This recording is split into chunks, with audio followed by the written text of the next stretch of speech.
I caught my wife cheating on me over 2 years ago, but our marriage is so perfect that I've secretly let it continue without saying a word. A few years ago, I, 37 male, was on my lunch break and was out on a drive when I popped by my house, and my garage door was open and my wife's, 43 female, car and another car were there. I parked across the street and went in through the garage, which is in our basement, essentially under the bedrooms of our split-level house. Literally the second I was in the garage, I could hear the bed in our spare bedroom above me bouncing and muffled sounds that were clearly love-making. I stood there, basically in disbelief of what I was hearing, but I wasn't overcome with anger or anything. I very quietly opened the door into the house and crept up the steps. I could see down the hall from the top of the steps and I could see the shadows of screwing on the wall outside the first bedroom, not my bedroom, in the hallway. Tons of groaning, lots of dirty talk from her, and I snuck back down the steps, through the garage, out to my car, and backed it to a side street and I observed them leave about 15 minutes later. They just walked out in broad daylight. The thing is, our marriage is freaking awesome. Like, totally spot on amazing. We make love almost every night and we're completely in love. We have 3 kids together and life is damn good. Over the past couple of years, I sporadically pop past the house in the middle of the day and that car is there about 2 or 3 times a month and I am 100% aware of what is happening. And I'm kinda okay with it. Oh, and I know who the guy is too. I had a police pal run the plate and it's one of her college boyfriends. He's also married. My plan for now is if she ever finds out I'm just going to tell her I'm fine with it because our marriage is pretty much bang on perfect. If this is what she needs to do to keep the marriage perfect, I'm fine with it and I won't cause any drama to her friends with benefits. What do you all think? Anyone else have this type of situation? Am I a total weirdo? Edit number 1. What an incredible array of conversations I've had today. I'm so deeply grateful to all of you who chimed in on this situation. I plan to reread the entire thing today and tomorrow, but I still would deeply value additional insights if you want to add something. The tally of tell her versus don't tell her was bewildering to me. I wasn't nearly expecting such an even split, but I don't really know what I was expecting. You have no idea how much gratitude I have to all of you who took the time to share your thoughts on this. I'm somewhat leaning towards telling her, but only gradually, and there will be an immense leading with love approach if I go that route. All day long, I've been moved deeply by surging waves of how much I love her and how much I love our life together. She's incredible and I wake up grateful every single day to be with her, even during the past 2 years when I have known she was up to this. My overwhelming gratitude to wake up next to her has never wavered, even knowing what I know. Edit number 2. She's in a hilariously great mood tonight. Cooking dinner, sipping wine, chatting away. I've had this wild day in here and she's just like, la-di-da. It's adorable and she's so wonderful and sexy. Edit number 3. I have been doom scrolling this Reddit for like 17 of the last 24 hours. I'm gonna put my phone away for a bit and have a think about stuff. Update 1 month later. Well, I woke up at 4 a.m., so might as well type this out. The last month or so has been a whirlwind for me. First, thank you from the bottom of my heart for the tremendous amounts of supportive messages I received from this sub. There were so many amazing pieces of advice. When I wrote the post, I wasn't sure if I would ever tell her, but a series of events occurred in recent weeks that now have me convinced I made that post in part because I was ready to talk to her about it, but didn't know how until the perfect situation fell into my lap last week. And I have told her. In the weeks after I made my post, I found myself obsessing over clues of their routine. They met up a couple of times on either a Tuesday or a Thursday, always at my house, and always for only about 30 to 40 minutes. Each time, she sent me a late morning "Hey, how's your day?" text to check that I was firmly ensconced at work. Each time, I ran to my car and drove up a side street to view my house from afar. After watching them go inside, I then would pop over to the house, hear the telltale sounds from the guest bedroom. Once, after they had gone, I snuck into the house to find the laundry machine running and the guest bed remade with a fresh sheet. I took one of my kids to dance lessons later that day, came home, and that sheet had been put back away in the hall closet. I also found myself watching her phone habits. She's very anti-phone during family time, but I noticed her on her phone between sets when she weight lifts on Sunday nights in our basement. I found this behavior of mine weighing on me. I didn't really care for my voyeuristic behavior. But this past Thursday, a seemingly meant-to-be series of events occurred for a now-or-never opportunity for me to act. I got the text at 10:30 or so in the morning. I ran to the car, arrived at my house at 10:45. Most of the time, they get there at 11 o'clock. My wife goes to work at 6:30 a.m. so she has an earlyish lunch. He arrived at 11 o'clock, but she didn't arrive until 11:05. They went in through the garage as normal, left it open as normal too. I'll be brief here, but I went into the house and came close to getting caught.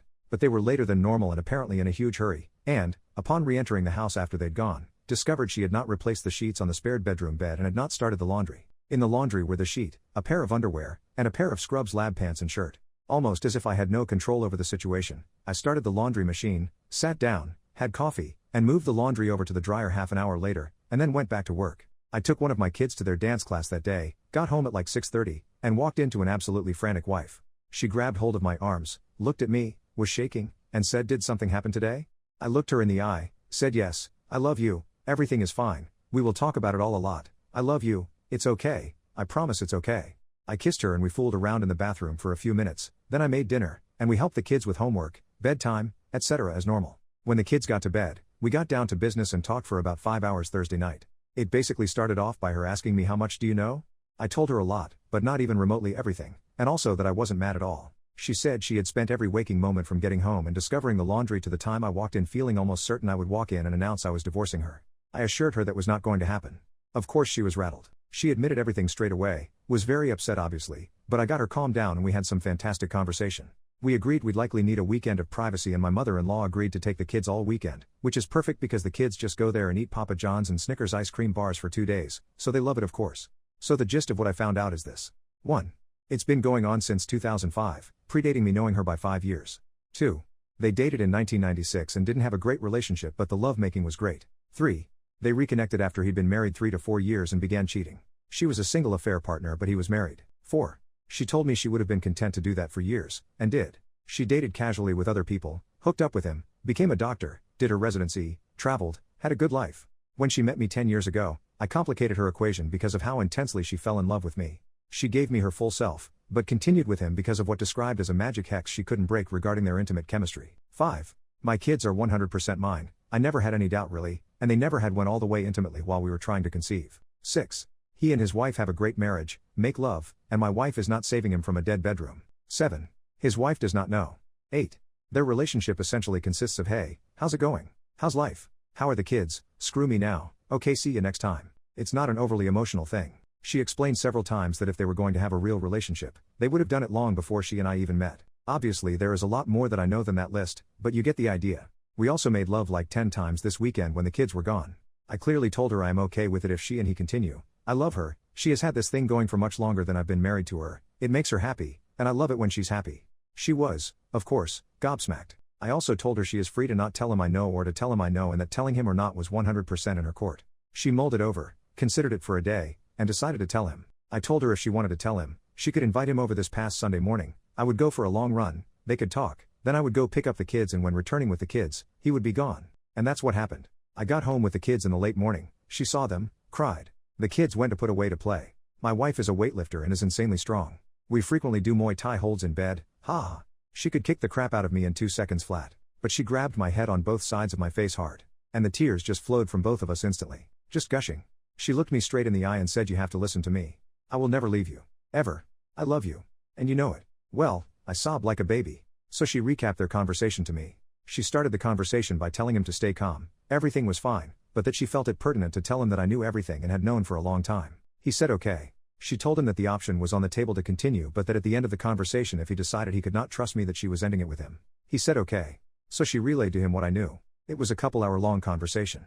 Sunday afternoon, she checked in with him and he said he was doing fine. He said that he did trust me because if I had a malicious intent towards him, his life as he knew it would have ended long ago. He also sent her a message to relay to me that he does trust me and he hopes that I will trust him as well and know in my heart that he is not coming for what I have. He will never steal my wife away. So he said he trusts me and he asked me to trust him. I said he had a deal.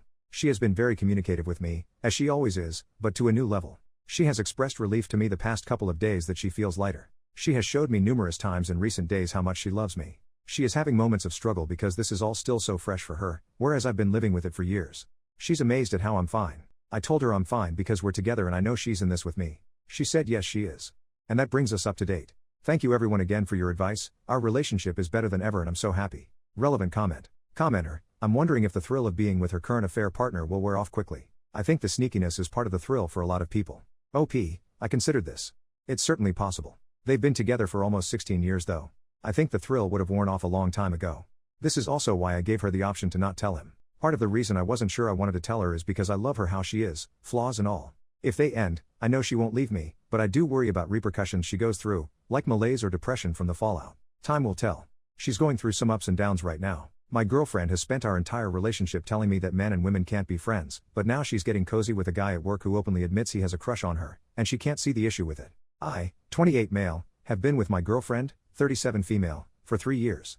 Our general dynamic is that she's very opinionated and has a very black and white perspective of thinking, especially when it comes to generalizations. For example, men and women cannot be friends, whereas I'm a lot more laid back, and I try to pride myself on being objective and seeing the gray area. My entire life, I've been able to connect better with women as opposed to men. Most of my closest friends have been women. I've been introduced to many romantic partners, or have met some of my exes by associating with these friends, but I have never dated, pursued or even thought about pursuing any of my actual friends. When I met my girlfriend, I was working in a restaurant, and was very close friends with a few of the servers. We'd go out for drinks or food and hang out alone, and keep in contact outside of work. My girlfriend, being very insecure, absolutely hated this. We would constantly fight about the fact that I had female friends. There was one friend in particular she absolutely could not stand. I'll call her Jess.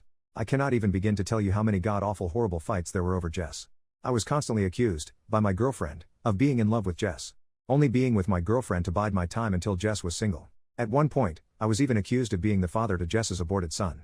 I am not exaggerating when I say that I was constantly harassed and interrogated every single day by my girlfriend about Jess and I's secret relationship. Jess did turn out to be a bad friend, and we stopped talking 2 years ago. Then it was any other friend that my girlfriend didn't like. I still have to listen to my girlfriend rant about Jess and I's secret relationship, by the way. This entire time, I am sent God only knows how many TikToks about how men and women cannot be friends.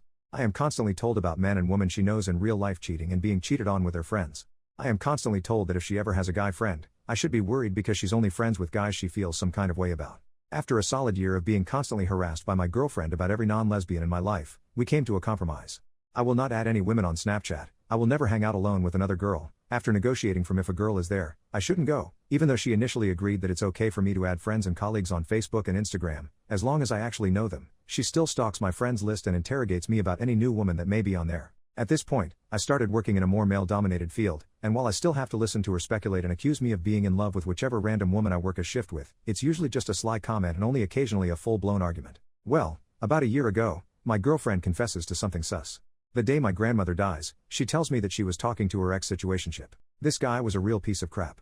And when he had reached out to her previously, I gave her my blessing to talk to him and get closure, the only catch being they don't meet up, and she saves all the messages between them because she deleted everyone's messages off of her phone. Velp, he asked her to meet up with him and suck him off. I had to argue with her to block him because she doesn't like to block people, and she finally relented, so I was obviously upset, because why was he unblocked? Her excuse was she unblocked everybody and he messaged her. That's weird, but okay, let me see the messages. She deleted them. Now I'm pissed, and I'm already emotional from the fact that my grandmother just died, and we get into a fight and I demand she blocks him again. She says she did. The next day we go back to my place and I've already moved past it, until I playfully reach out to grab her phone and she rips it out my hand. She gives me about 3 bull crap reasons as to why she did that, then finally tells me it's because he didn't block her yet. At this point I'm furious. I feel betrayed. I feel even more upset because the night before she made another cheating accusation because it was suspicious that I was watching her place a DoorDash order on my phone, and here she is actually doing something sketchy. I ultimately compromise again and get over it. So fast forward to about a few months ago, my girlfriend has settled down quite a bit in regards to the whole cheating thing. I mainly associate with men now. There are women I work with, but we're not close. A seldom few are added into the abyss that I call my Facebook friends list or my Instagram followers, never to be interacted with. I am still accused of collecting women as backups. My girlfriend starts a new job at a hotel. She immediately connects with her manager, a guy I'll call Jeff. Jeff has a girlfriend, but apparently spends his entire shift pining after my girlfriend and crap talking his girlfriend. He stays late on her shifts to help her. Their friendship progresses from the point of her calling him off the clock to come into work and solve issues at their job, to him getting a job at the sister hotel and just going to my girlfriend's job to hang out with her. He calls her when he's bored, but not when he's around his girlfriend, because she doesn't want him talking to my girlfriend. He's openly admitted to her that he has a crush on her. She doesn't see a problem with this at all. What worries me? 1. My girlfriend has a history of cheating. She cheated on her last partner, but claims it wasn't a real relationship so it doesn't count, despite the fact that they were both in an exclusive relationship. 2. She also does not want me interacting with this guy. At all. I made an effort to introduce her to Jess, and any of my other friends. I told her that at any point in time, she could talk to Jess about our friendship. 3. I am still not allowed to have any women as friends in my life. Out of anger, and in an attempt to get her to see the hypocrisy, I told her if she has a guy friend and she is going to break the rules we have for friends, then I should be able to have friends that are women. She pretended to agree, but it then turned into so which girl do you have in mind? And who are you going to run to, which then resulted in a fight. I have no idea how to proceed. I'm considering breaking up with her. But I feel I might be overreacting. I am worried about being cheated on, because our relationship cannot come back from that. But I am also incredibly upset by the double standard. How can I make her see my point of view that her behavior is hypocritical? Update 6 weeks later. A few commenters asked me why I stayed with her for so long. The honest truth? I love her. I still love her, and I can ultimately recognize that she was extremely hypocritical, emotionally abusive, and controlling. I never really believed that was the real her because when I met her, she had started the depot shot and that made her bonkers. As the effects of the shot wore off, she started to mellow out. Even though it was still bad, the very slow progress gave me hope, and that's what I held on to. It's very easy to look at my original post and think only of bad things because that's the only thing I shared. But we had so many great moments as well. After I made this initial post, I read every comment as they came in. Eventually, I ended up reading her my original post in full, and all of your replies. This was, of course, an issue for her. First it was, why would you do that? Why would you post our personal business online? Then it turned into who cares what they think? They're just random people on the internet. We argued every day for about a week. I'll be honest, none of the advice really mattered. I didn't follow it. I love her after all, and I believed we could work it out. We talked a lot too. I genuinely believe she had no feelings for Jeff whatsoever. I also believed her when she told me that she told him that they would never be more than friends. Whether I was being gullible or not, the main issue now was with the double standard of her having a close guy friend when women aren't even allowed to look at me without it being a topic of argument later. So I did what I have done the entire relationship. I compromised my feelings and moved on, with the understanding that I would no longer be tolerating any accusations about me being unfaithful or my feelings of love or attraction towards other women. At that point we were talking about the argument instead of actually arguing, and we got on the topic of Jess again. My secret relationship and my love for her. I told her that I wasn't going to put up with it anymore. The subject then got changed to a girl I currently work with, Tiff.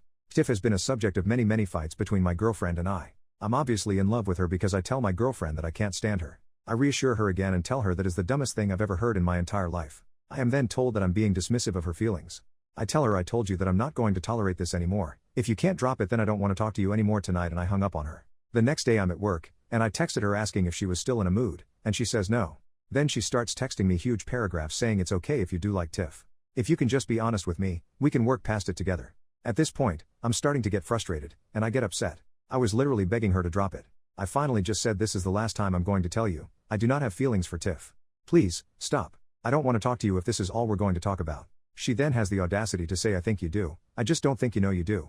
You're too young to know how you feel, and you probably just don't realize how you really feel. This was my breaking point. As I sat there, staring at my phone, a singular comment from my last post just popped into my head. Imagine how much your mental health will improve once you dump her. And I finally just texted her that this isn't working out and that I'm breaking up with her. Like I had anticipated, she did not take it well. I've tried to break up with my girlfriend in the past when we first started dating. She showed up to my home and threatened to unalive herself if I left her. Call me stupid, but that worked on me. She knows that I have attempted before. She knows that I lost my best friend ever this way, and I told her if she ever threatened me with that again, I'd have her committed. She starts freaking out, calling me 10 times, while I am at work, blowing up my phone, saying that she is in physical pain because I broke up with her. She can't breathe. Her chest hurts.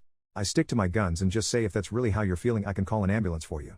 I keep telling her that I'm breaking up with her, and I don't hear from her again for a few hours. She calls me on my way home from work, asking why I haven't texted or called her. She was so upset that she fell and hurt herself. I just keep telling her I can call an ambulance for you if you'd like. Eventually I say she's only embarrassing herself by making these threats, and if she doesn't stop I'll call the police and have them commit her. Then she starts telling me that I don't care about her. I don't love her. The whole 9 yards. I just keep saying I love you so much, and this breaks my heart, but my mental health is suffering because of the way you treat me. Finally she just tells me that I can't break up with her. I don't have a good reason to, and I say I'm a grown adult in the United States of America. I can break up with you because the sky is blue if I so desire. You're probably wondering why I haven't just blocked her at this point. And it's because I was genuinely terrified that she would show up to my job and make a scene, or show up at my house. Which leads me to the next part of the story. She keeps asking me how long I'm going to be mad at her, and being in denial about the fact that we've broken up. The next morning, I woke up really early to take my roommate to work. I changed my relationship status on Facebook to single and changed my profile picture. On my way home, she calls me again. Where are you? Why aren't you home? I freaked out, screaming at her on the phone, you better not be inside my house. Leave my house, you lunatic. Stuff like that. I even threatened to call the police on her and get a restraining order. She calls my bluff. I pulled into a parking lot where I can see her car in front of my house. She was never in my house, just in the parking lot. I texted her to leave and keep telling her I'll call the cops. She stops answering. I didn't want to call the police, mainly because I've often seen them weaponized by the woman in my life, which is another reason I didn't want to confront her. So I called her dad instead. I told him the situation and it turns out he followed her to my house. They live together, to get her to leave. I later find out that Jeff did call her the day we broke up. He was happy that her relationship with me was over. She cursed him out, and blocked his number. I just keep telling her that the fact that it even came to this, just proves that she doesn't respect me. The next few weeks have been her calling and texting me to work things out. Multiple paragraph apologies. Promises of change. Her family started out as understanding and supportive of me, but as of lately have just been randomly calling me behind her back to ask how long is this going to go on because she is incredibly depressed. Despite the fact I've made it clear that as of right now, I have no intention of taking her back. After one phone call from her stepdad, where he started to raise his voice, I just hung up and blocked her whole family. I just keep telling her the same thing. I have no intention of getting back together with you. Maybe in the future, after you work on yourself, we can talk about it. I haven't blocked her, because I do care about her. I want her in my life, just not in a romantic sense. I tell her that if she can't handle just being my friend, that I will have to stop talking to her altogether. And that just because I am her friend, I don't want her to think that means we are getting back together. Last time I spoke to her, a few days ago, it seems that she's finally understanding the gravity of the situation. She is taking accountability and has already met with a therapist. We've been broken up for about a month and a half. I do feel a lot better mentally. I feel kind of free. I don't have to justify anything to anybody. I also feel alone and a bit depressed at times. I feel stupid for letting someone emotionally bully me into getting rid of all my close friends. It's a mixed bag, but I'm taking this time to work on myself. Thank you everyone for your comments. I found out my sister did the nasty with my fiancé, and since she destroyed something so meaningful to me, I don't feel bad for what I did to hurt her back. I'm 30, and I have a sister who's just a year older than me. We've always had such a strong bond, so finding out about this feels like she might as well have stabbed me in the heart. It's hard to process because we've always been so close. On top of that, I've been with my fiancé since high school, and we've stood by each other through everything. We were even planning to get married in a few months, so this whole situation is driving me crazy because it's the two people I cared for the most. I have no idea on earth why they did this to me or what was going through their mind. What's even worse was that our mom knew, and out of fear of getting involved, my sister apparently begged her not to say a word. She didn't tell me anything. Thankfully, my dad wasn't having it and he spilled the beans to me, and that's how I had to find out. I've never been so angry in my life. Not only did I kick my fiancé out and toss his stuff, some of it straight into the trash, but I also decided to hurt my sister in a similar way. Why? Because she's my sister. We've always had a good relationship, but she chose to ruin it months before my big day, a day where I had even included her as a bridesmaid. You don't do that to anyone, let alone your own sister. Your own freaking blood. My sister's big on gardening, so when she lost her dog, she made a garden for him. I knocked on her door, she didn't know that I knew, and of course I played nice. I finally moved on to what she did with my fiancé, and I slightly damaged her garden. I honestly just crushed a couple flowers. Am I sorry? No. Her excuse sent me over the edge. It just happened isn't a reason. Sleeping with my fiancé just happened like that, I guess. I told her I didn't want her speaking to me anymore and that I also didn't want our mom to speak to me. My fiancé won't say a word since I threatened to call the police if he ever went near me again. Yeah, I made my sister cry and scream at me, but I genuinely feel like I should be the one crying. She knew how important getting married was to me, and now I can't experience that. Pair that with the fact that I had to hear this from my dad, not my bum excuse of a sister or fiancé. Hell, even my own mother didn't say a word to me. It's like she lets my sister run her. Screw you, Tia. Screw you, Logan. If they ever see this, I'd be absolutely delighted. Edit. Since many people keep bringing this up, I'm upset that I lost the relationship I've always put 100% into. I was excited to get married, of course, but then this news came out. It really hurt me. I didn't want to believe it at first. I almost thought my dad was pulling my leg, but later turned out to be true. I swear I have trust issues now. Last edit. When I say I decided to hurt her, it's because I ruined something that was very meaningful to her, the same way she ruined something very meaningful to me. I feel like for most people, besides on here, that would be a bit far. That's just how I feel though. I understand it's not what you guys wanted, lol. Clearly worked a bit though, since she thought I was so damn psychotic for that. Like I said, I don't feel sorry about hurting her that way. Update 2 days later, I found out quite a bit since my first post. To start off, I did expose her and my ex on my story. I unblocked them both to tag them. Shout out to one of the commenters who wrote down what I should say. I saved it and wrote it but added some other words of my own. My ex actually blocked me after he saw my story, and after that, I sent my Reddit post to my sister. At the time she read my post, she didn't see, but I got a call from my ex's mom. She was furious about everything, but she asked me how I was holding up and if I've heard the news. My heart sank a little because I honestly couldn't bear to hear any more bad news. I asked her what she was talking about. She said, "So you haven't?" I said no and asked her to tell me. My sister's pregnant. Apparently, he told her in an attempt to make her chill out on my sister. I didn't want to hear any more, so I told her I needed to hang up the phone. Thankfully, she accepted because I literally burst into tears 2 seconds later. After 5 minutes of crying, my sister responded to my story in text with a Reddit post link. She was texting me in all caps begging me to take it down. If I wasn't so upset, I would have laughed a little, but I just sat there watching her blow up my phone. I got even angrier when she said, "I'm coming over and I'm telling mom that you're spreading my business online." Alright, you big baby. Still never responded though. I felt almost frozen. 30 minutes later, she's trying to break my door down, so I opened it in a fit of rage and I started screaming all kinds of crap at her. She kept screaming at me to take it down and I told her that's gonna stay up for as long as I want it to.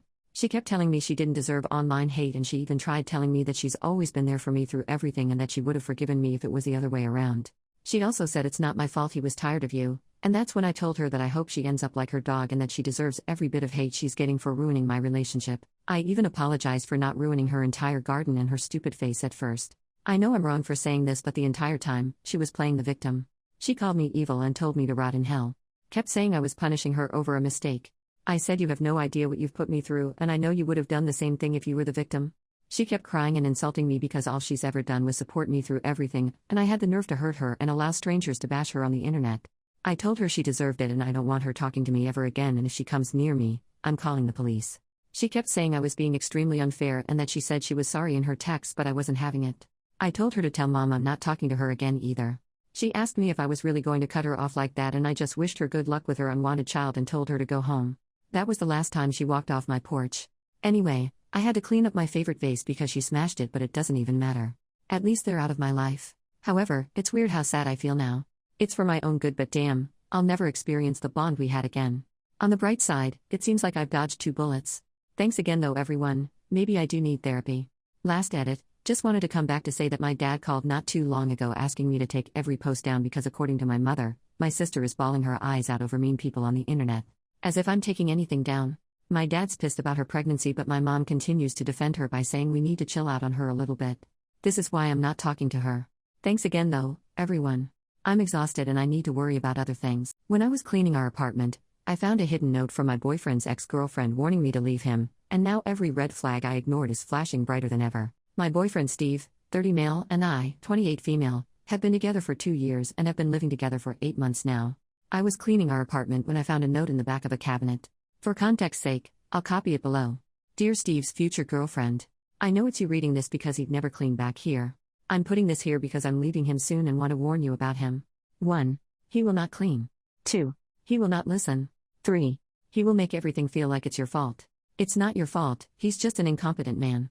I'm leaving him, I suggest you do the same. Best wishes, Natalia.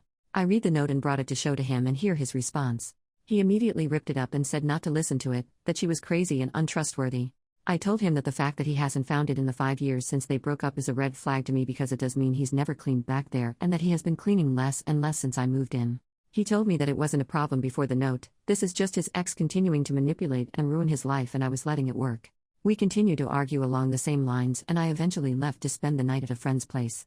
Steve has been a great boyfriend so far. He gets along with my family. He has given me gifts and flowers and always tells me how much he loves me. He's not wrong that the cleaning hasn't really been brought up before. The note made me realize it had been less and less and that we needed to have a full conversation. He texted me afterwards saying he's sorry that I felt like I had to leave but that it's a jerk move for me to take a note over our 2-year relationship and to leave him and our pets alone. I don't know what to do or what to believe right now. I'm contemplating trying to find and reach out to Natalia. Her name in real life is pretty unique, so I think I could find her. Steve thinks I should come back home and let it go, that his past shouldn't affect our future. I feel like I could be the jerk because everything Steve has said about Natalia does make it sound like she was manipulative and petty throughout their relationship, but I don't know what to trust. Edit. I realized I didn't clarify enough about the points, especially the cleaning. When we moved in together 8 months ago, the cleaning was 50-50. Since then, he's been doing things less and less, and I'd say it's at like 70-30, maybe 60-40 if he listens to me right away. It depends on the week. I have to remind him to do things like bring his plates to the sink or take out the trash, and I didn't have to before. The dishes will pile up unless I do them, to the point where he's had leftover food mold on the plates. I'm not a confrontational person, so I was just asking him to fix it when it came up. The note made me reflect on it more and try to have an actual full conversation, and I will say I didn't feel listened to when I talked to him about it. I tried to use the note to start a conversation about cleaning and he got so stuck on the fact that I was listening to his ex instead of him, that he wouldn't listen to what I think are valid concerns. He thinks I'm letting the note have confirmation bias, so no matter what he says I'll think he's in the wrong. Also, I didn't leave him permanently. This all happened yesterday and I only spent one night at a friend's because I didn't feel like our conversation was going anywhere last night and he wouldn't let me sleep until I let it go. I'm going back today and wanted to get advice and feedback before I do. Edit 2. I appreciate all your comments. I'm heading back to our place now. My plan is to first apologize for immediately bringing him the note without thinking of his feelings and validate that it's hard to have an ex's message found. That being said, you're all right that I've been letting the cleaning stuff get away. I don't want to be in a relationship where I have to ask him repeatedly to clean. It was pointed out to me that he should have cleaned the shelves during his move from his ex's place. The fact that it hasn't been touched in 5 years is forcing me to take the note seriously. I don't want to throw away 2 years, so I am going to ask him to come up with some clear cleaning expectations with me and designated chores. I will make it clear that cleaning is absolutely a deal breaker for me. It's his decision on how he wants to respond. Update. I followed your advice from the last post and tried to have a calm discussion with Steve. When I apologized for confronting him with a note, he seemed to take that as an admission of guilt and refused to listen to anything else. I had come up with a list of specific instances of not cleaning like many of you suggested, and he said I was using lists just like his manipulative ex did. So yeah, the crazy ex thing you all said was a red flag was definitely true. When I realized the conversation wasn't going anywhere, he even tried to block me from leaving. That's when I knew it was done and left immediately. 2 years down the drain, but I'm glad I had the wake-up call before it was too late. I will let him cool off and then will ask my brother to come with me to grab my things while he's not there, He has a strict work schedule, so I think it'll work out. I am planning on leaving a note there, but probably a little longer with the advice to not show it to him. I'm leaving it in the exact same place, so if he doesn't learn his lesson about cleaning, it'll come to haunt him. All he has to do is clean. The biggest surprise out of all of this is that I didn't reach out to Natalia, she reached out to me. Apparently he borrowed his friend's phone to call her, screaming that she's ruining his life still. The fact that she blocked him and he still had her number memorized just further confirms he was the crazy ex, not her. Natalia found me on social media and wanted to make sure I was okay, and was especially concerned that he'd gaslight me like he tried with her. I thanked her for leaving me the note and saving me time. We scheduled coffee for Thursday afternoon. I wanted to thank you all again for the advice, especially the person who posted the Love is Respect website. I took the healthy relationship quiz after our conversation and it wasn't great. You called out how he was weaning me into an unhealthy relationship so well. For now, my friend said I can stay until I find a new place. I have emergency savings and a decent job, so I'm in a privileged place when it comes to this messy breakup, and I'm just trying to feel grateful for that. Second update, as you can tell by my original post, I like to do things right away. It was definitely a mistake to bring him the note right away, but doing the things I did this morning right away was not a mistake, as it allowed me to save my pets. First, I want to respond to the comments saying I broke up a 2-year relationship over a note and chores. No, I broke up a 2-year relationship because when I tried to come up with solutions to an unequal situation, his response was to yell and try to convince me there was no problem except me. The final straw was when he physically blocked me from leaving the house after he was screaming at me. That is not okay, and no one should stay with a man who responds to conflict like that. Now on to the actual update. I wound up texting the post to Natalia last night and she thought it was great. She, like some of you, asked me about the pets. For context, one of the things Steve and I connected on was our love for little creatures. It's why I thought he was such a great guy, because if he could take such intricate care of his lizard, he could do the same with me. I was very wrong. He has one lizard he bought before me, and then we bought 2 frogs together. I have a snake I brought with me when I moved in. I was planning on waiting until he cooled down to go grab my things and the frogs and snake, thinking he would never hurt them, but Natalia changed my mind. She said he could get destructive when he's mad and was concerned about the safety of my little guys. I immediately knew I couldn't wait until later this week and reached out for a meeting with the landlord for early this morning. I wound up FaceTiming with Natalia last night and we had a long discussion. Natalia is a lawyer and told me that in our state, landlords are required to let me get out of the lease I signed in cases of domestic violence. She also told me that his yelling, gaslighting, and refusing to let me leave are all types of abuse. It's definitely hard for me to sit with that, but the Love is Respect relationship quiz helped me also realize that a bit more last night. Apparently his constant messaging and control over what I wore and when were signs of abuse too. Anyway, this morning Natalia volunteered to come talk to the landlord with me alongside my brother. As soon as he heard the word lawyer, he was on top of it and said it could break the lease, but would still have to pay for all of August even though I'm leaving 3 days early.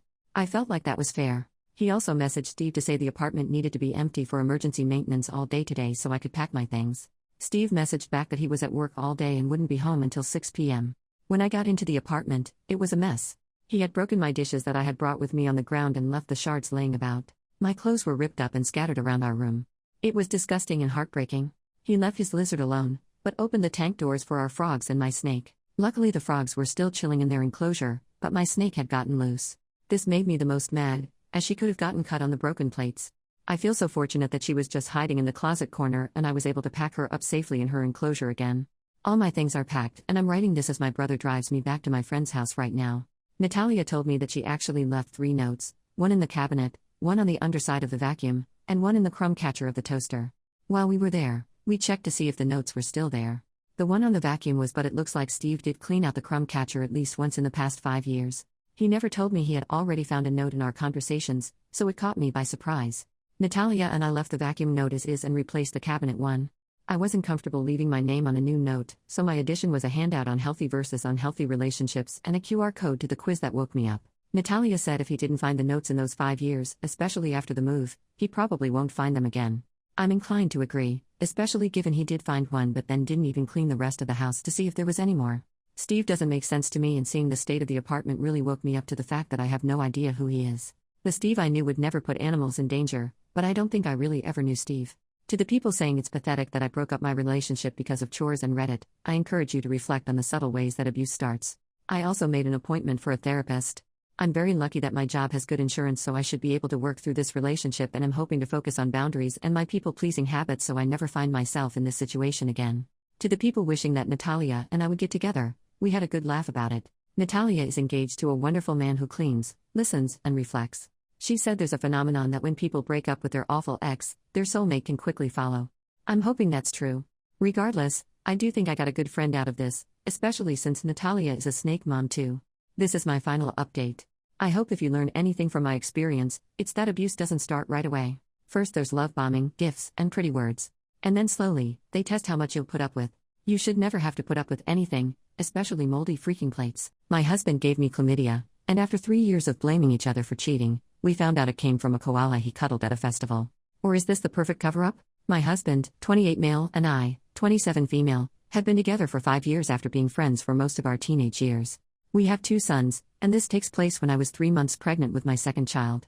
I had gone to my 13-week scan follow-up after the ultrasound alerted that something wasn't right.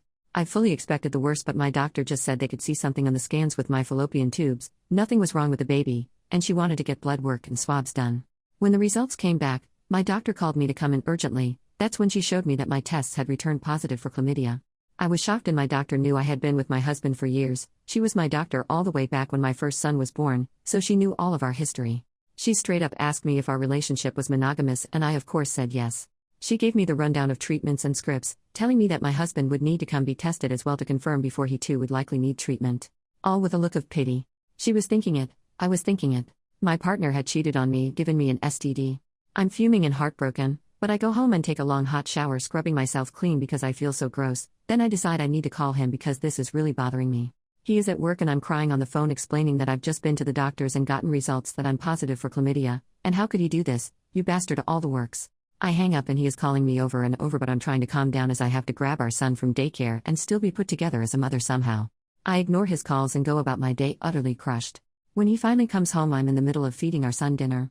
He comes in the house, sets his stuff down loudly and throws his keys at the wall. He sees that I've got our son, so he just walks into the bedroom and slams the door, and I hear the shower run. I'm confused and even more hurt because I don't know what I was expecting, but this wasn't it. I finish feeding our son in bed routine, then settle him to sleep. It's about 8 p.m. by now and I'm exhausted, but I go to the room to talk to my husband and he is sitting on the bed holding his head in his hands crying. I walk over to him and say that, I don't know how you could do this to me and our family, but you've given me an STD and you also need to get tested and take this medication. He looks at me, eyes red raw, yelling that I am a sick and twisted person for cheating on him, getting an STD and then blaming him for it. So my husband is upset and visibly shaking, and I can't fathom what he is saying. He thinks I'm the one who has been unfaithful, and I'm just furious. I have never cheated and I hate cheating. It's a disgusting act to do to someone you love. But he is adamant that he also never strayed, and our argument ends with us waking up our son, so I go to settle him. When I came out, he had packed a bag and was leaving. He said he was going to stay with his parents for a bit. He left, and I just cried all night long. I was so confused and didn't know what to do. The next few weeks were hell. He tested positive obviously, and the both of us were accusing each other. It got to the point that I asked if he wanted to separate, because I didn't see how this could be resolved since neither of us would own up. He said he would tell me the answer if the pregnancy I was carrying truly was his baby after a paternity test. We went and got the tests, and of course it was his child. We went to therapy, which never really solved anything. He eventually moved back in. All of our history combined with knowing that at the end of the day I loved this man and didn't want a broken family was a big part of why I eventually decided to just accept that he cheated and wouldn't own up to it. We just moved on with life. Sure, a little less sunshine and joy than before this happened. I loved him, and a part of me thought him admitting it would be worse. I'd want to know names, faces, details, and As more time went by, I became okay with leaving it be. So it's more than 2.5 years later now, and Adam is scrolling through TikTok when this video with Robert Irwin comes on. He was talking about how the biggest threat to koala populations is chlamydia. I swear if a light bulb appeared in his head it would have shone out of his ears because I saw him start to piece things together. He now has come to the conclusion that he thinks he did give me chlamydia, but not through cheating. This is where I'm just speechless. Back in mid to late 2019, there was huge bushfires in Queensland. In September, Adam and I attended the Bohemian Beat Freaks Festival, and along our drive into camp we came across so many koalas that had been displaced. The event was nearly cancelled due to fires burning near the site in the weeks prior, so these koalas were just by the side of the road, exhausted. At one point we pulled over and Adam grabbed some water for these poor guys.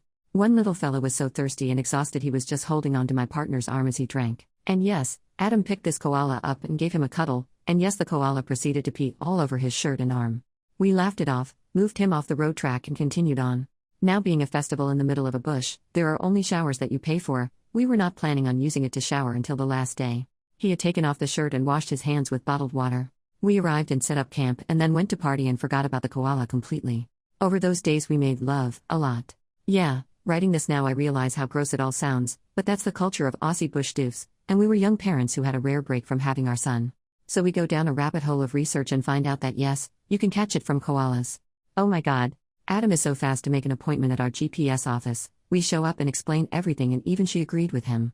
That yes, it is possible that is where the STD could have originated from. We were completely asymptomatic, so we could have had it from then, and it was only detected during my pregnancy. So now we have an explanation, and my husband is all for it. He says it all makes sense, and I can see how he has changed since then. He is more relaxed with me, more trusting, but a part of me having thought it was from him being unfaithful has stuck. Our relationship has still been okay these last few years, but I'll admit it's been strained. Our intimate life dwindled a lot, and we both became almost toxic with each other in terms of who the other was talking to or texting, always feeling on edge when the other was out alone, etc. He would randomly come out with, "You can tell me the truth and I'll still love you," so many times that would spark an argument, etc., and our friends who knew the story have ditched us long ago, thinking that one of us was a cheater and the other was stupid for staying. We learned to keep this part of our lives private to avoid all the bullcrap. Since finding this out, it's like my husband has changed again. He is back to the loving, affectionate, caring man he was before this started. He has accepted this explanation so easily. But now, how do I wrap my head around that my husband did in fact give me chlamydia, but from a dang koala? And how do we undo all the toxic crap that has been between us and move into a healthier, trusting relationship? I still in ways feel as if he cheated on me, and I'm not able to completely let this go because truly, unless he says different, I'll never really know, and this seems too convenient to the whole situation to put me at ease. I just don't know. It sounds crazy, but this has been my life for nearly 3 years, with this new information stressing me out again this last 6 or so months. Update. Hey all, me again, Koala Chlamydia Girl. I'm back. So you read my post, and most of you thought that my husband didn't cheat, and gave me a lot of advice to think through. I sat my husband down last evening, and spoke about how I'm feeling now we know the truth. I talked about how much pain I've been put through with him accusing me and vice versa, and I apologized for my part in things, told him how much I loved him and how happy I was to finally put this to rest now that we both know there is nothing between us. And then, he starts fidgeting and getting upset, and he tells me that he cheated. Yep. I know. But he still didn't give me the STD, he says. In the months after finding out, yes, our relationship was in a really bad place. When he wasn't living at home at that time, he went out and had a one-night stand with a girl from a pub in the town over. He explained that he genuinely believed that I cheated, and after a few drinks he decided he was going to end things with me, so he went ahead with sleeping with this girl. It was his way of tit for tat. Plus he was convinced that our baby wasn't his from everything. Basically he was really in a broken place. But the next day we met up, and this was the day I brought up separating, and he said that instantly he had regret and felt as if things were even now. He decided he would stay if I did a paternity test and the baby was his, which he was. He thought that if I was never going to tell him I cheated he would never tell me either. He only told me now because he realized how stupid he was and wishes he could take it back but can't, and now this koala knowledge has left him feeling guilty. I asked about the girl and he says he only knows her first name, hasn't had contact with her since, and she means nothing. But my God, this blows. Remember how I said in my post that since finding out my husband is back to his caring, affectionate self? Well, now I know why. He was trying to make up for his mess up. And people were mad at me for not instantly accepting that my STD could have come from a koala, but I swear there was a part of me that instinctively knew this. Maybe that's why I was holding on. It all feels hollow. I feel numb. I'm sitting on a park bench right now while our sons play, and I just don't know what to do now. Cheating is a deal breaker for me, and I never slept with anyone. I never considered a payback tit-for-tat move against him, so why did he do it to me? I'm heartbroken, and a part of me wishes we could go back to before all of this happened. I can't break up my family. We have 2 kids, 2 dogs, 2 cats, 2 cars, and a house together. It would be a mess. But I don't know how to take this on now. He could have told me this 6 months ago when we first found out about this new possibility, but he didn't. He waited until I poured my heart out to him in apology to dump on me this confession. I can't look at him right now, and he knows it. I guess I'll take a few days to process and then decide things. But I'll probably stay. I love him so much, even though this has broken a little part of me I just found again. Oh well. Life will outright? Edit. I get that a lot of people here are invested in this. I understand. It's not. I get that a lot of people are now convinced my husband is some sick sadist, but I genuinely do not believe that to be true. I don't think he manipulated me for years. I don't think he gave me the STD or cheated before all of that crap happened. I do believe the STD came from the koala. Why admit to things now if not? Before, yeah, he felt justified, but now he just thinks he is an idiot for doing what he did. I believe him when he says it was the only time it's ever happened. And if people think me for a fool, that's okay. I'm processing this all in my own time regardless. But the way I see it, we had a really unfortunate thing happen, and the STD planted doubt. And he messed up. But the way it came out shows me that my husband is dedicated. I'm airing all of my feelings, and this man, who has let this eat at him for years because he genuinely believed I cheated also, finally told me this truth now so that we can have a shot at going forward with nothing between this. He has told me he won't blame me if I want to leave. He thinks I should think everything through and make my decisions regardless of everything we have together now. He knows that everything would change by telling me that. He didn't have to, and the timing shows me he is genuine, because now he knows that he is the only one here in the wrong. Man, I really skipped over writing about our actual conversation when he confessed, but it wasn't manipulative at all. It was raw and ugly, and in no way did he blame me. He only kept repeating, "I really thought you cheated, and I'm an idiot and I'm so sorry." I'm going to take the advice of a few people who have said I should take a break. I've asked him to go stay at his parents' whilst I think things through and take time. And yes, I did say that cheating was a deal breaker for me, but my actions have shown otherwise, so that's something I've learned about myself. Maybe that was just an ideal that a younger me that viewed the world in black and white held on to. But now I've experienced how life has much more to it, and I guess now that it's not the case anymore. Another person said that the stages of grief aren't linear, and it seems as if I've started at acceptance. Maybe that's true too. Either way, a break, some hard conversations with a therapist and my own choice, will be the determining factor in the fate of my marriage. Top comment: here's the bad news. Technically, it is possible for koalas to transmit chlamydia to humans, but not the STD. You see, what we call chlamydia is just one bacteria of many. Koalas can contract and spread two types of chlamydia: Chlamydia pecorum and Chlamydia pneumoniae. Neither of these is the same bacteria as the STD in humans. That is Chlamydia trachomatis. C. pecorum is the more common strain in koalas, and is responsible for many STD outbreaks. It's similar to C. trachomatis, but can't be passed from koalas to humans. However, we can get C. pneumoniae, which is a respiratory infection and not an STD. It's a very common infection. In fact, 50% of people contract it by the age of 20, and 70 to 80% of us age 60 to... My boyfriend just found out I've slept with both of my guy best friends, and now he's demanding I distance myself from them, but I think that's an unreasonable request. Let me start right off with the problem. My two best friends in the world are men, and I've slept with both of them. It's not as bad as it seems, though. It's not like I have feelings for either of them. They're both childhood friends whom I've known for years and years, so I love them both with all of my heart, but the thought of being in a relationship with either of them is unfathomable. One of them, we'll call him Rob, is married now, but we had a brief relationship senior year of high school. We broke up after less than a year for several reasons. I wanted to travel abroad for university, he wanted kids and I didn't. His mother didn't think I was a good fit for him, I know, but we still remained friends. The other, we'll call him John, is a bit more complicated. I would never date him, because he has serious issues. And it's not so much the issues that stop me from dating him, but the fact that he adamantly refuses any kind of help or therapy for them. He had some major childhood trauma that he's big time repressing, and it's affected his ability to have a relationship. He's a bit of a womanizer. After I got back from university abroad, I was 23 and all alone, and I needed a place to live. His parents had moved out to a condo on the beach and they let John live in their old house. And he offered me one of the spare bedrooms for very low rent. So we lived together for a while without incident. I dated a guy for like 2 years, and John had a constant stream of women in and out of his bedroom. But we discovered a system that worked for us, and we became closer than ever. The problem was, one night about a year after I broke up with my ex, we hung out in the house alone and got drunk together. We were both super feeling it and hooked up, and we had amazing love making. Like, really, mind-blowing. I don't know if it was because I was drunk or because I'd only slept with 2 other people in my life who were both subpar. Rob and I had our V cards, and we only made love like twice before we broke up. And one of the main reasons I split with my other ex was intimately incompatible, but either way, it was great and we didn't want to stop. So we kept hooking up for about 8 months. At that point, one of his old exes came back into his life, and he realized he had feelings for her. We tried to stop hooking up, but quite frankly, we have no self-control. I realized I was 29 and had a steady job and there was no reason I shouldn't move out.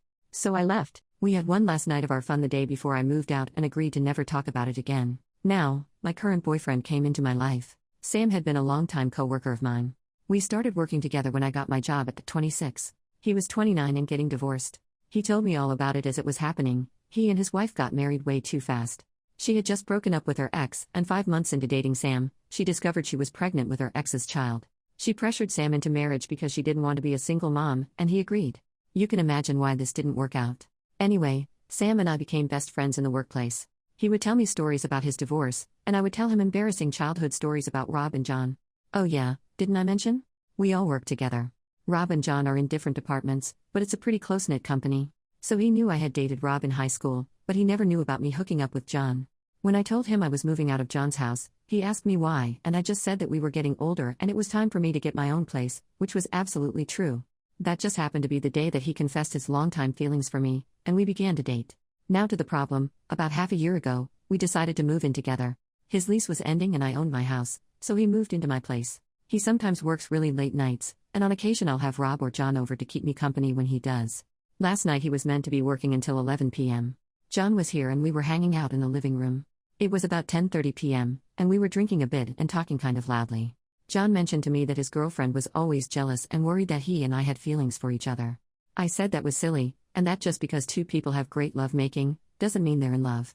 As I said, we were talking pretty loudly, so I guess Sam came in at some point and heard me say that. I didn't even hear him unlock the front door. But he stormed into the living room and confronted me, asking when John and I made love. He looked equal parts disappointed and angry. John left because he didn't want to be involved in our argument.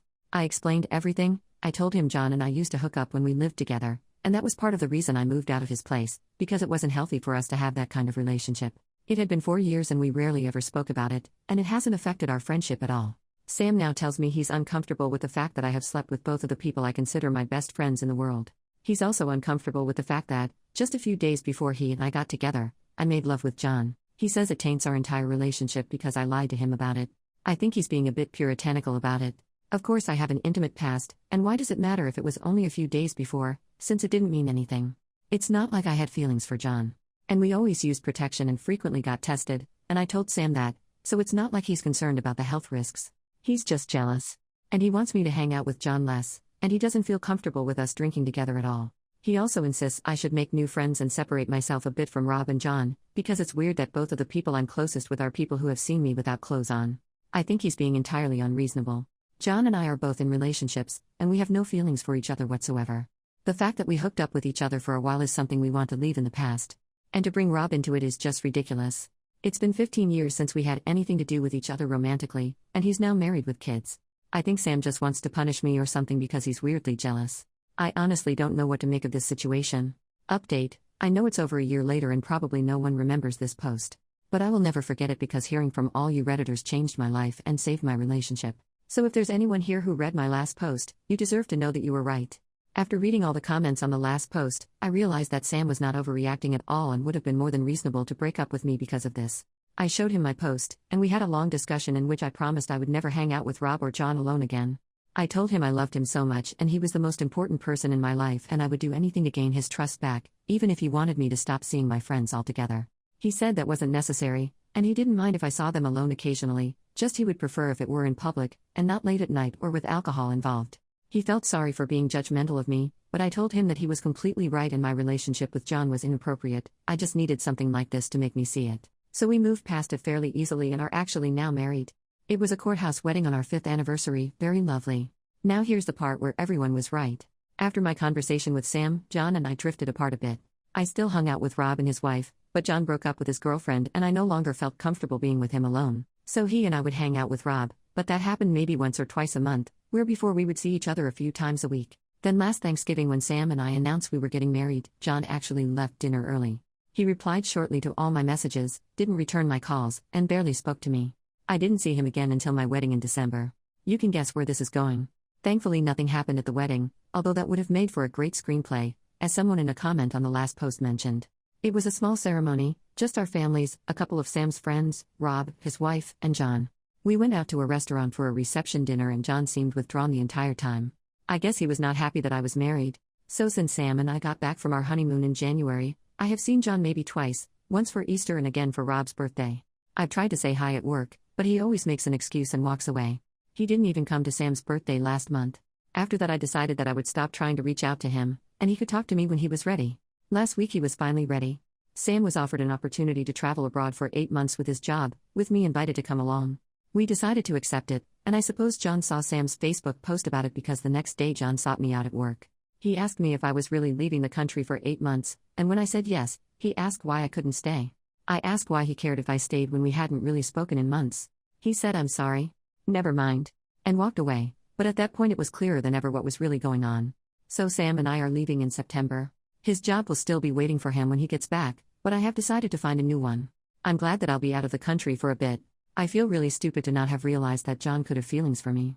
There's never been anything there on my end, so I just assumed it was the same for him since we were able to be roommates and friends with benefits. It seems obvious now. Everyone who commented on my last post was spot on about our relationship not being normal, and I am so glad that Reddit was able to see what I wasn't.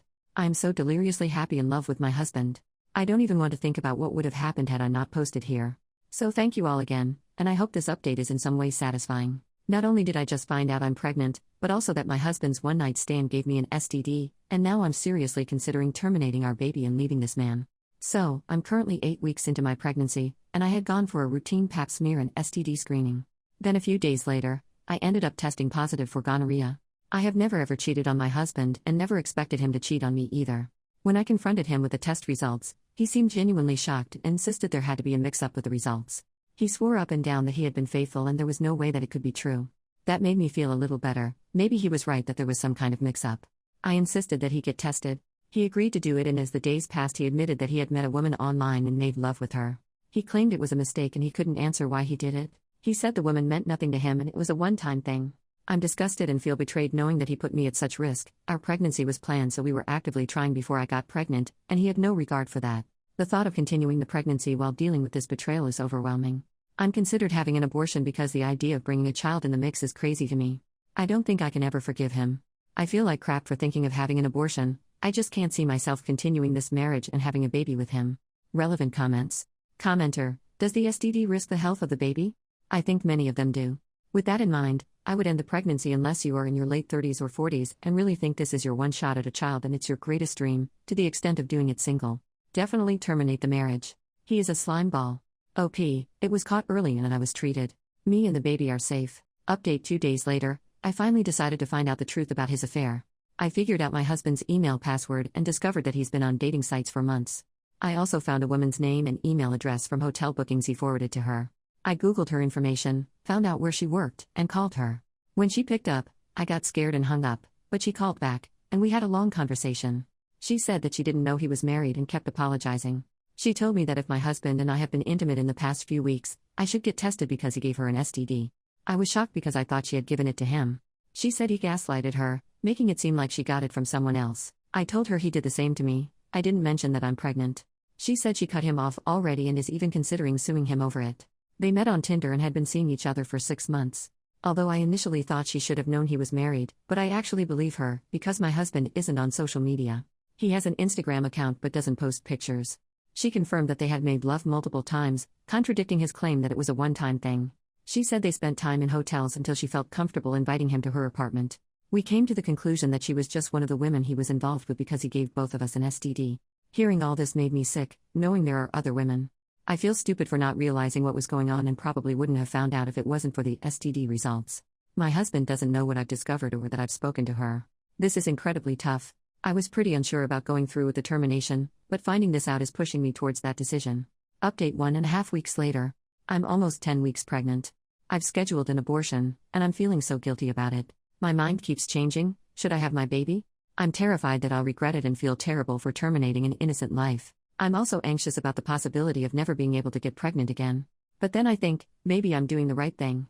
The thought of dealing with this man for the next 18 years is overwhelming. We'd still be in each other's lives because we'd share a child. I'm just all over the place, and I feel sick having to make this decision.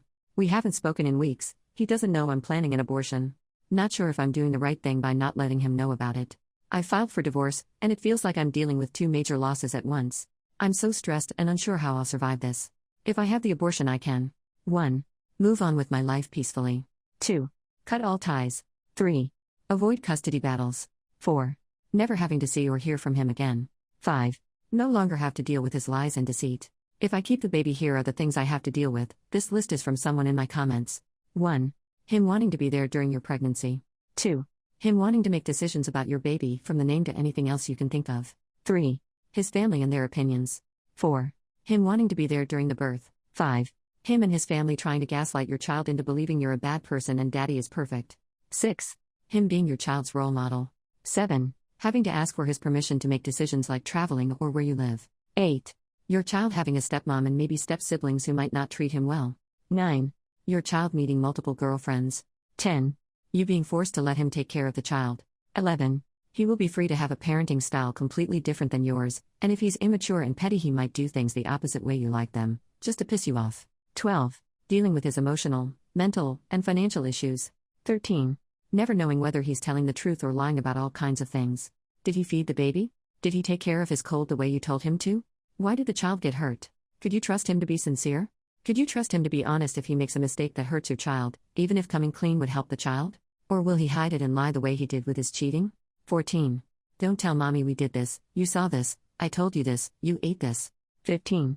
Him being nosy about your personal life, including when you start dating or get into a relationship or marry. I'm his father, I have a right to know who's the guy he's gonna live with, and crap like that. 16. You can be sure your romantic life would suffer if he behaves that way. Not many good men want to get involved in that kind of situations. 17. Him using the kid to manipulate you. Update 6 days later. I had an abortion. I had an abortion yesterday, and I'm not sure how to feel. It was a difficult decision, but I believed it was the right one. There was no way I could keep the baby under these circumstances. Now, I just feel numb.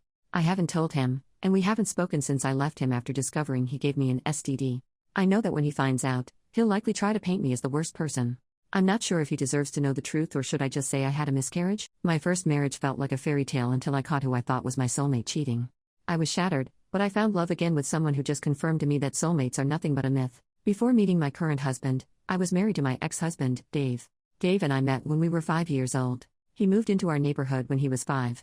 He was this cute boy next door. We became inseparable. Even our parents joked that when we would be adults we would be married.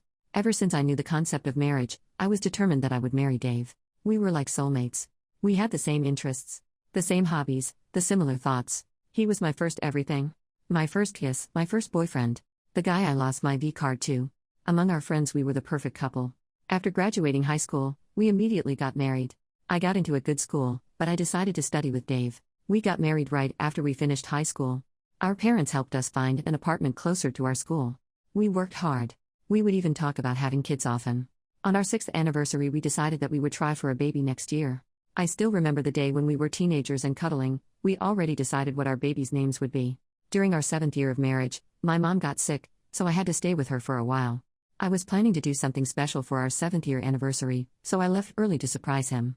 Well, I went to my bedroom and there I saw my husband screwing another girl in our marital bed. I can never get that image out of my head. My husband saw me and his face turned pale. I don't know what happened, but I threw up right in the spot. My husband was giving me the usual, "It's not what it looks like, I am sorry, it was a mistake." I locked myself in the bathroom.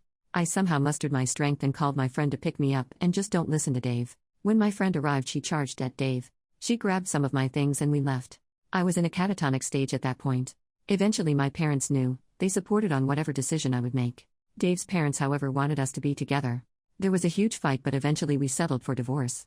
My whole fairy tale fantasy just shattered. I was spiraling into depression. My parents booked me a therapist, and for 2 years I was like a living corpse. After that my friend pushed me to go on a date. I did, but no one even came close to Dave. I was searching for Dave in every guy, but they all failed to live up to the expectation. That is when I met my now husband, Jay. Jay was the opposite of Dave. Dave was funny. He would be the life of the party. I remember one time he made me laugh so hard that I fell from my chair. But Jay was not funny like Dave. He would use humor only as clapbacks and if he wants to insult someone. He was also very stoic and closed off, pretty boring to my taste. On our first date, I asked him some questions like, "What is your favorite movie?" He told me he doesn't watch movies, and that he liked reading. He didn't even ask me a thing. Except for my educational background. He talked mostly about my field of work, but he was not interested in me. We ate dinner in silence. I was 100% sure he would not call me, but 2 days later he did. He asked me out on a second date. I was skeptical of whether or not I should go. But my friend insisted. So, I gave it another try and the second date went slightly better than the first. He talked a bit more, asked few questions. We were taking it slow. He was opening up until the 6th date when he finally hooked up. It was amazing. I am someone who has a snack after making love. I was craving for some, so I asked him if I could grab something from his pantry. Even a bread and cheese sandwich will do. He told me to stay there and he went out. I was kinda confused. He came back after 20 minutes with takeout food. It was something I really liked, orange chicken. I asked how he knew, and he told me, "You told me on our previous date." I melted right there. Dave and I have been together for most of my life, but he never made the effort of going out and getting me something. That's when I knew even if he was not my soulmate I was madly in love with him. We dated for 3 years and got married. I came to know about Jay's family too. His mom and dad were drug addicts who died of overdose. He was homeless for a while but worked his way up. Throughout our marriage I was very, very happy. He was different from Dave because whenever he would see me doing chores he would ask, "Need help?" He helped me through my trauma from Dave by arranging a therapist that specializes in infidelity. He may not be a person of words, but his actions tell me that he loves me. When I was pregnant with our daughter, I would wake him up in the middle of the night to either get me food or rub my feet, and he would say, "Yes, ma'am," and get to work. I love him. Even after 15 years of marriage my love has not stopped. He is still the stoic man I fell in love with. After meeting him I stopped believing in the concept of a soulmate. He was not mine, but we somehow make it work. I love you, Jay. Thanks for being there in my life. And anyone who is wondering what happened to Dave, he is getting his 3rd divorce. His mom blames me for his downfall, but she refuses to see that her son cheated on his every marriage. OP makes a separate post 2 days later. I said I love you to my husband after 5 years. My husband, 47 male, and I, 46 female, have been together for 18 years and married for 15. My husband is not the type who always shows his feelings. He is very stoic, smiles on very few occasions, and maintains a routine. Some even say that he is a robot. But I don't think so. I am someone who is very outgoing and completely the opposite of him. Before I was married to him, I was married to someone else who cheated on me. I used to say I love you a lot in my first marriage. But after my divorce, I had some sort of aversion to those words. Over the last 18 years, we have said I love you only 5 times. First time was when we were dating, second was on our wedding day, third and fourth when our daughter and son was born, fifth was 5 years ago on Christmas when we were really tipsy because of the drinks. I wrote a post about how I met him and how we got together, but it made me realize that we haven't said I love you to each other for a long time. But it didn't bother me. Even if he never said it, he always shows that he loves me in his actions. He does chores for me, he would always give me a foot massage, make me my favorite dish, even kiss me out of the blue. I do not have any complaints. He is the best husband that anyone could ever ask for. But this was something that has been in the back of my mind for a while. We cuddle, we hang out, we make love, but still no I love yous. I would love to hear it and say it more often, but somehow it just makes me nervous. I decided to buckle up and just say it. It's just 3 words. So yesterday when he was reading a book on the couch, I stood in front of him and said, I love you. He looked at me and was confused. I repeated it. For the first time, I could see him get flustered. He told me okay. I was a little disappointed by his response. I thought he just didn't love me anymore. Later that night when I was lying down, he came to our bedroom and told me that he is sorry for his response. That it caught him off guard. He told me that he loves me a lot. And not even a day goes by he doesn't feel lucky to have me in his life. I was tearing up. That was better than my confession. I asked him that why don't we say that often. He told me that he doesn't say it because throughout his entire life no one has said it to him except for me. His parents were addicts who cared less for him. He had to start working since 14. He grew up in hardship, so saying I love yous are weird for him. But also he feels like we didn't have to tell each other when we express it with our actions way more. I told him I want to say it more now and want him to say it back if that's okay with him. I saw him smile for a while and he said it is fine as long as I want it. I don't think we need to say it when we know we love each other a lot. We will probably stop saying it after a few days and go back to our mundane events. Lol. OP makes a new post 10 days later, story of my husband Jay. A lot of you people have been asking me and personally messaging me about Jay's upbringing and how he managed to survive. Well, I am not sure if I am the right person to talk about his personal life. I mean, I heard some parts which really made me cry. Therefore, I will try to summarize it. So, my husband Jay is an only child. His mom and dad were from a poor family. They were addicts. His household was a mess. He remembers his father pushing him down the stairs when he was like 8. Jay mostly grew up with his grandfather, his mom's dad. As far as I know, his mom was not allowed to come to his grandfather's house. Jay mostly spent his weekdays at his house. His mom and dad didn't care. They were always high and had odd visitors. His grandfather taught him a lot of things, like handling tools, woodwork, electric repair stuff. Ever since he was little, with some advice from his grandfather, he learned that his parents are very useless. He has to survive on his own. All they know is how to do to substances and invite people for having group lovemaking. He started doing odd jobs like dog sitting, car and window washing, gardening. He also tutored from time to time. Shortly after, his parents died of OD. He became a permanent resident of his grandfather's house. He worked so that he could afford to go to college. His grandfather had little money for him. But it wasn't enough. He thought about joining the army at 18, but he failed a physical test. When he was 17, his grandfather died of a heart attack. His grandfather lived in a rented house, so Jay couldn't live there anymore. He was forced to live in a homeless shelter throughout his high school years. He even got bullied and got in trouble for standing up for his bullies. But since he was a good student, he didn't face serious repercussion. He left the homeless shelter when a pastor from their local church took him in. He knew Jay because he worked in the church for a while. The pastor was a nice guy. He funded his living and also helped him get a scholarship to a good university. Jay studied finance and business. His entire childhood, he lived in poverty. So, he was obsessed with learning how to make money. He made some connections which landed him a good part-time job during his final year. I met Jay through my friend. She worked in the same company as him. He worked as an investment banker at that time. And the rest you all know. This is pretty much it. I understand why he is so stoic and doesn't show his emotions. I once asked out of curiosity that he saw the harsh reality of life, but still how does he manage to stay good? He once told me about this couple whose children he used to tutor. They were a really happy family in his eyes. The husband loved his wife. He mentioned that the husband would always have a hand on his wife's body as a form of affection. Their children were also well behaved and had a good childhood. From that moment he knew he wanted a family like that, because he never had a complete family. But he was sure that somebody would not be able to love him because he doesn't know how to show love. Throughout his entire childhood he has only seen his parents fight and cheat on each other in front of each other. That really destroyed his perception of love. If it wasn't for that couple, he probably wouldn't believe that there are people in this world who can love each other for life. It is a little wrong of me to say he displays no emotions. He does, but on rare occasions. I remember the day our daughter was born.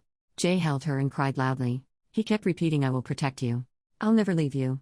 He did say "I love you" to both me and her. Same thing happened when our son was born. I mean, it gave me an idea to just pop out baby so that I can see his emotional face, haha. But anyways, I know he does love me and our little family. He always holds me tight whenever we are cuddling. He is really good with my parents. My parents also adore him. Sometimes, it just makes me cry knowing that he has been through a lot and I have lived such a sheltered life. Sometimes, I feel like I don't deserve him because he is very kind and a good person. Also, yeah, we do say "I love you" a lot more now. Final update 1 month later. I just wanted to give a big thanks to everyone for who has been kind and supportive. I cannot imagine that so many people will come through because of my post. A lot of you suggested therapy. To be honest, I did in the past, but my husband brushed it off by saying his past rarely bothers him. Thanks to people in Reddit, I suggested him some articles on PTSD and childhood trauma. He studied for a bit and found a therapist for him to help him with his trauma. He only had 2 sessions till now. Few days ago he came home from work and I went to greet him like usual. He pulled in for a big hug and started sobbing. I told him it's okay. We went to our bedroom where we sat down and talked. He told me that he was sorry for being so ice cold all these years. He opened up more and said he was afraid to confront his demons, so he just kept them back in his head. He had trouble expressing how he felt. He felt guilty that he didn't say he loves more often. I'm just paraphrasing what he told me. "I love you with all my heart. I know I don't say it, but I feel it every day and every moment. I'm sorry for taking away all those years from you, for not expressing my love for you. Words cannot express what you actually mean to me. You gave me my kids, made my house a home. I never had that growing up. I always wanted that and you made it happen. I'm sorry that I was so cold and never said I love you more. Because I do. I love you a lot. I want to make it up to you. I don't want to waste another second of my life burying those emotions anymore." It feels good to see him vulnerable for the first time in his life. I cried with him that night. We talked a lot about our marriage and the times we spent. It was a real bonding experience. From that day on, he has been really attentive towards me. He would always come home as early as possible to simply have more time with me. We cuddle a lot and also make love. Except this time it feels new and different. Like a newfound love. He has been saying "I love you" to my kids. My son is confused and my daughter just said, "Dad, you are weird." He is thinking about planning a trip for just 2 of us because it has been really long since we had went on a trip alone. So thanks, Reddit. You gave me a new version of my husband and probably strengthened my marriage with him. Not that there was problems, but I hope my husband would not be so haunted by his demons now.